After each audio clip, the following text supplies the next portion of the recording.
Professor Antonio Fernandez Puertas has spent his life studying the Alhambra. He's discovered that the whole of the building, from the ground plan to the wall decoration, is based around one single ratio. I think everything is so perfect because everything is under control of the proportion and very, very simple. You notice that there is something magic about these buildings. There is something marvelous in your surroundings. It's very, very simple.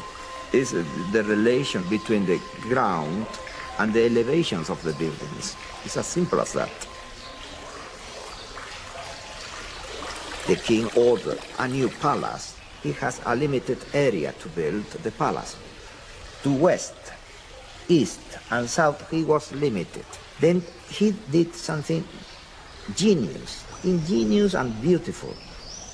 The King of Granada asked his architects to harmonise each and every space within the palace according to a single set of proportions, a family of rectangles, each related to the other.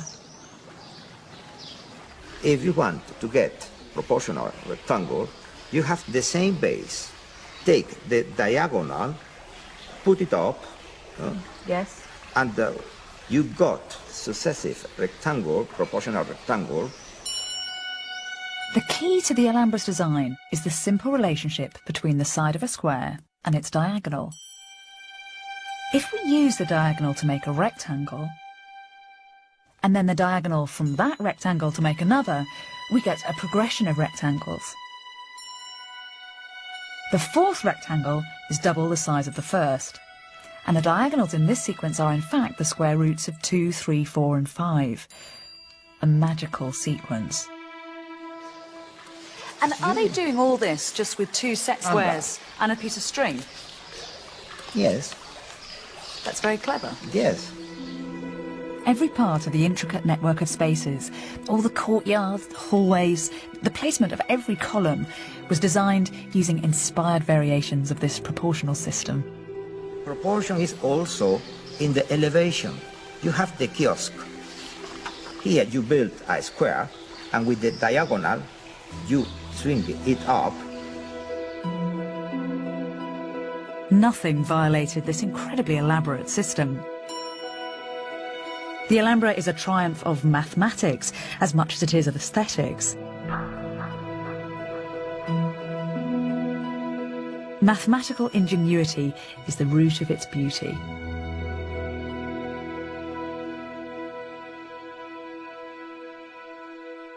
But no one talks about this. Everyone looks at the Alhambra just as an aesthetic experience.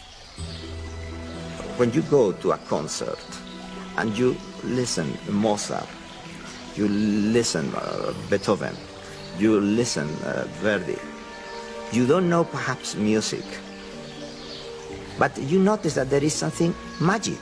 Yes. It happens with that the same. You feel it. The Alhambra is so enchanting. It's all too easy to view it as a fairy tale palace, isolated from history. But that is romantic nonsense. This palace was the product of a very real, very gritty history. The Alhambra was built by a religious empire which, at the pinnacle of its power, dominated land from China to Africa. An empire which had the wealth and intellect to build such masterpieces. An empire whose history goes back to the deserts of 7th century Arabia.